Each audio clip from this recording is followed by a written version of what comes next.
Yeah, because he didn't sleep very well, so that's why now fatigue is winning. Huh? Yeah.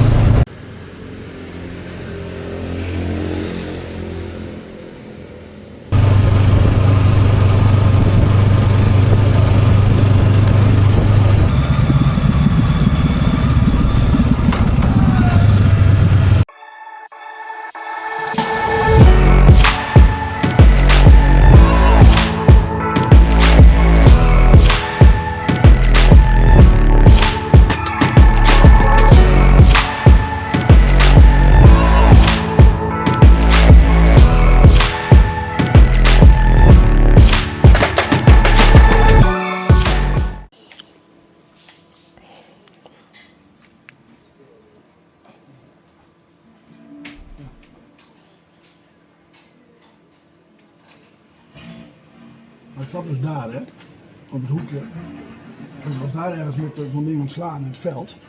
Maar bij mij, alles qua rijst, alles was aan het trillen. Ik zag het water aan het bewegen natuurlijk.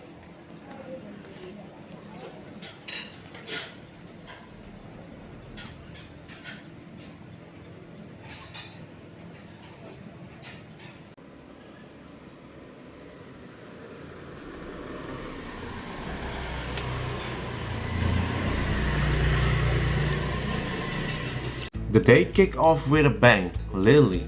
George's tire had betrayed us once again. It was the same curse hole that we thought we patched it up on the road to Melbach.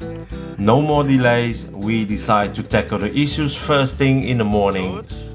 Our first stop, a small car wash shop just opening its shutters. The mechanic took a look at the damage and shook his head.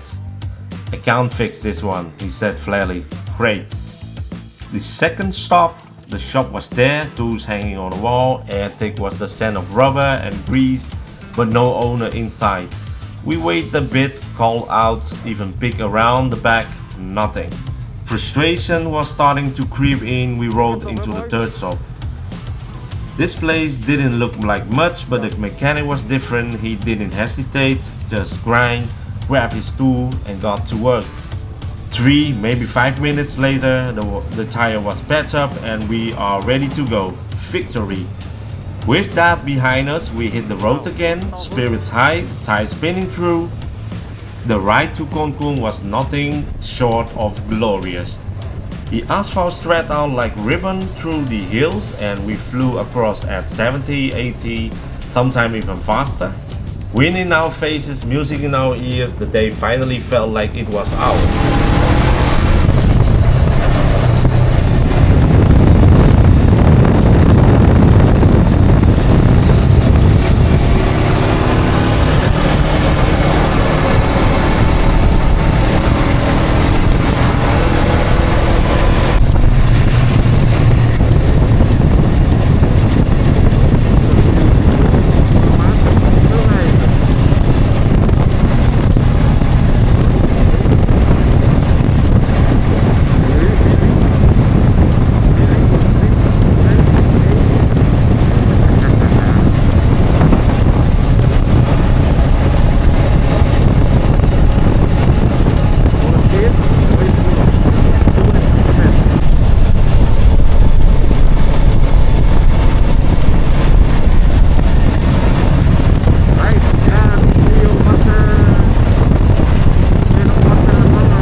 But adventure has always keeping you humble.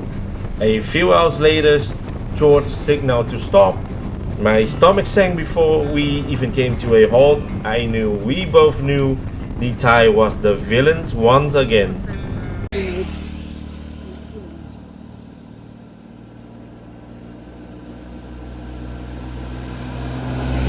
So I thought George's tire were fixed, but it's not.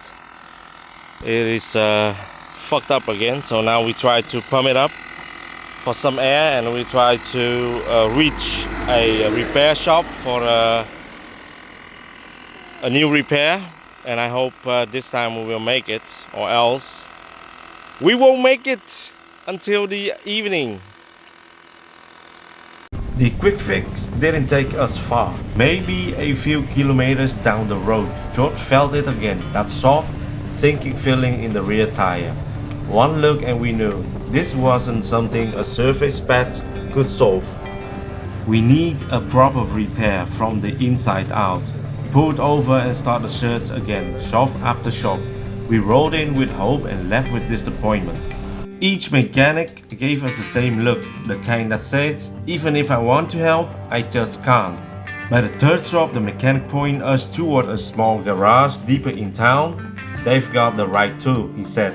They can take the whole tire off and fix it properly. We followed the direction, weaving through the street until we found the place. Bingo! They had the right gear, the know-how, and best of all, the willingness. When they started working, I could feel the tensions of my chest ease, and when the tire was finally sealed from the inside, ready to face the road again, I felt that wave of relief wash over me. We are back in business. We still had some distance to cover, and the sun was already leaning low. We need to reach our next stop before dark, but now at least we had a fighting chance.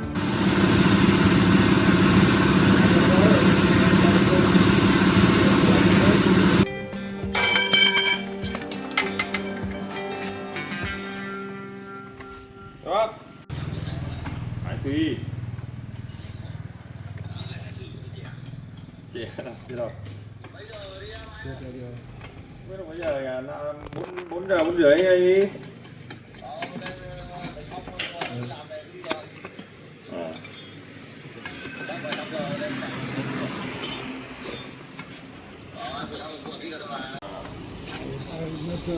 Hij is een, ja. Derde hand nodig.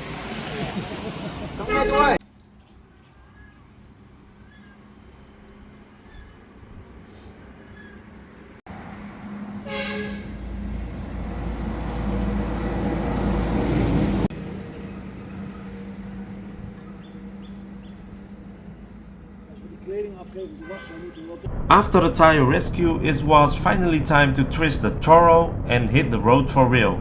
No more delays, no more pet jobs, just open road ahead. This stretch of road was a dream. Unlike the snaking, twisty madness that led us to Hazard, this route was smooth and forgiving with the long straightaways and gentle bends. No hairpin turn to slow us down, just the kind of road that invites you to lean and let the engine sing. We were flying. And it wasn't just for the thrill, that part was amazing. It was also because the clock was ticking. We were racing daylight now, chasing the horizon with the hope of making it to our next stop before the sun dipped behind the mountains. Every kilometer we clocked felt like a small victory. The wind was behind us, the road was kind, and for the first time of our day, I felt like things were finally going our way.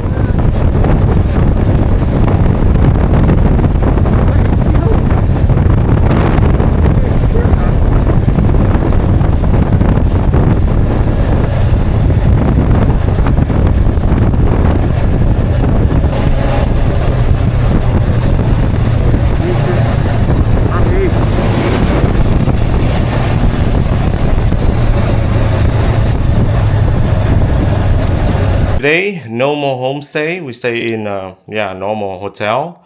We are right now in Con Cuong, in the district Nghệ An or Thanh Hóa. I'm really not sure. But for a very cheap price, I guess it was 20 euro or something like this, or 22. So we have a deluxe room, spacious deluxe room with a double bed. And this is our view from outside. On the left we have mountain and the town, and on the right it's the river. No, not bad, not bad. I had picked out a specific restaurant for that evening, a little local spot I read about and was really looking forward to, but it was closed for some unknown reason. Luckily, one of the hotel staff saw us standing there and pointed us toward a small restaurant right next to the hotel. "It's good," she said with a smile. It wasn't what we planned, but it was close and our stomach weren't in the mood for debate, so we rolled with it. We stepped inside, grabbed a table and decided to take a shot. Whatever they had, we were ready for it. En, nog wat te zeggen, jongen? Nee hoor. Hè? Echt. We zitten in de fucking middle of nowhere. Lukewarm bier. Snap je? Deze wat. Die is lekker. While we were setting in halfway through our meal, the door swung open and in came a big group of locals, loud, laughing, full of energy. They rolled in carrying not one but a jerry cans of homemade alcohol, at least 10 liters, easy.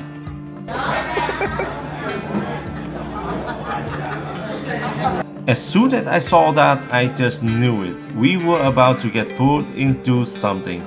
Sure enough, after a few curious glances and some smile across the room, one of them came over and struck up with conversations. Typical Vietnamese hospitality, friendly, open and always ready to share a drink. A few moments later, the inevitable happens. We were invited to join them for some shots. Turned out they were high school teachers from the area out celebrating something. Didn't catch all the details, but it didn't matter. They were in great mood and that energy was contagious. We raised a few glasses together, shared some laugh, and for a little while, it felt like we were part of their celebration too. And then they came. Dạ, cảm ơn anh, cảm ơn anh. Rồi bán đến sáng là Biệt Liên thôi. Biệt Thu 4 Liên thôi, của Hà Lan. Dạ đúng rồi. Dạ.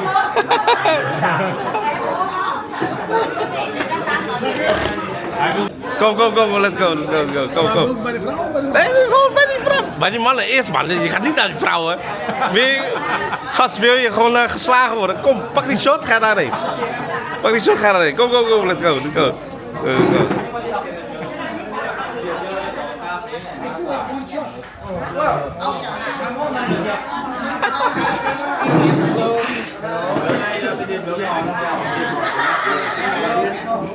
Waar heb je erop?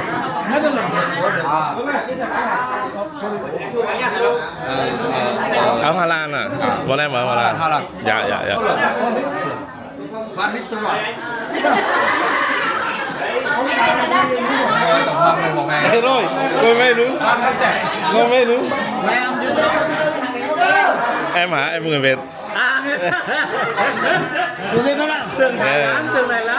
Không, em sống bên đó 27 năm rồi. Dạ. Người cây bố. Dạ. Người Mô hay người Việt? Người đâu? Người Việt. Cảm ơn. Thank you. 1, 2, 3, go! Thank you.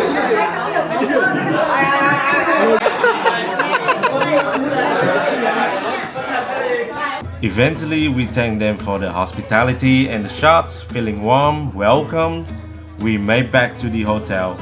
The day had been long, unpredictable, and full of little surprises, but we couldn't have asked for a better ending. Then we called it a night.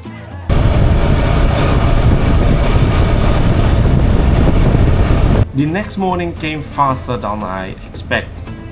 Maybe it was the shots, maybe it was the long day before, but either way, the night had treated us well. We woke up, geared up, and hopped back on our bike, ready to ride toward Phong Nha. Phong Nha is famous across Vietnam and beyond for its incredible cave systems. The crown jewel, Sơn Dòng Cave. It's the largest cave in the world, so massive it has its own climate and ecosystem inside. Just thinking about it sent chill down your spine, but we wouldn't be exploring this time. That adventure cost about $3,000. and it takes 6 days on foot to complete. One day, maybe, but not today. Time was tight and we had miles to go. As we rode on, our emotions were a little bit of a mix. The road leading to Phong Nha was just as beautiful as I remember. Lush green hills wrapping around windy, twisty roads. It felt like riding through a scene from a nature documentary, the kind where you can almost smell the earth and the leaves through the screen.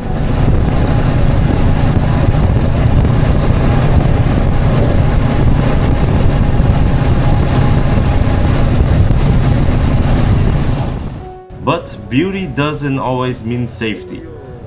Along the way we passed 2 accidents, one minor, the other fatal.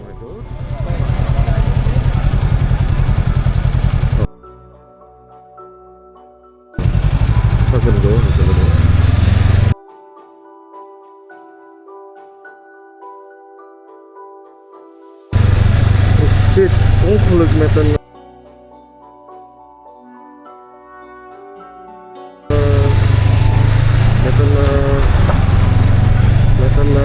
begrafenis. Zag je net dat iemand dat een koffer daar ligt?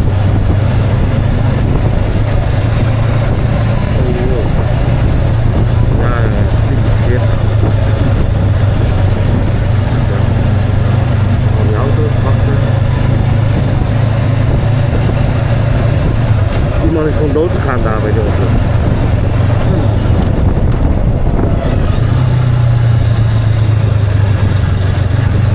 Mooi.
Oh, we kunnen door.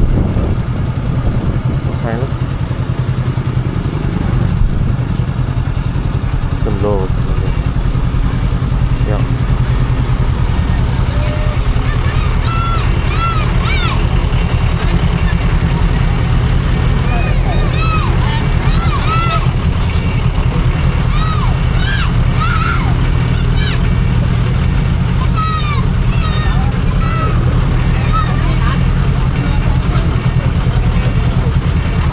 Ja.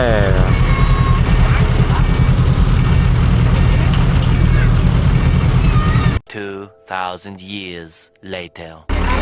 Ja, dan moeten ze deze ook nog gaan omhuizen.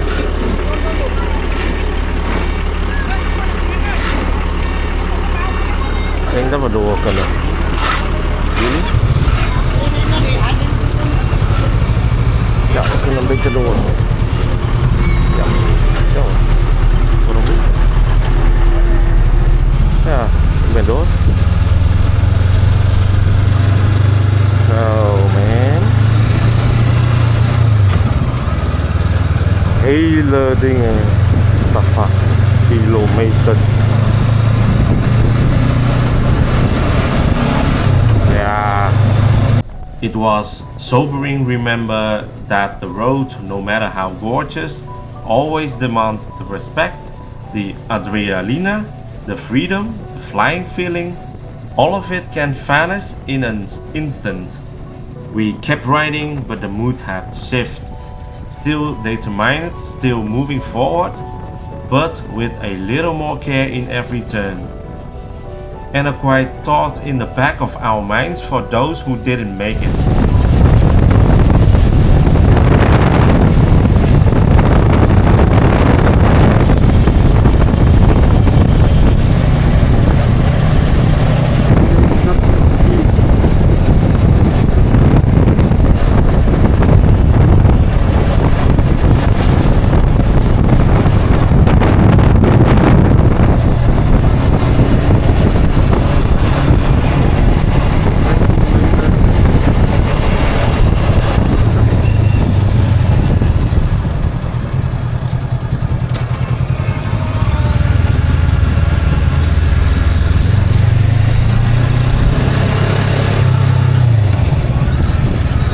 Links rechts, dan nog één tot nog.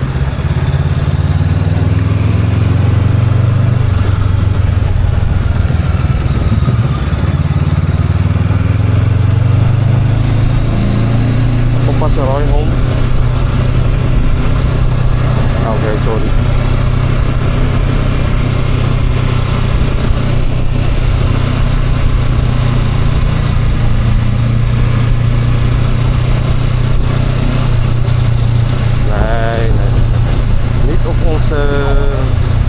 Als wij naar bestemming A of B moeten. Het verkennen van het gebied kan wel, weet je, maar niet onderweg.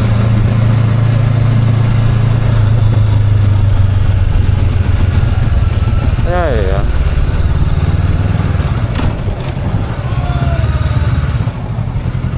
Ja, er liggen al mensen hier, of waar? Nee, nog maar dood man. Ja hoor, lekker zat, kom maar. Wel vat.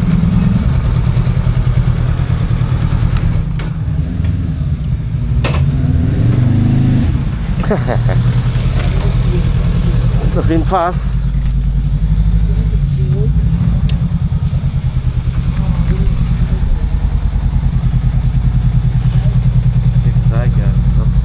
Shit ever. Zeik.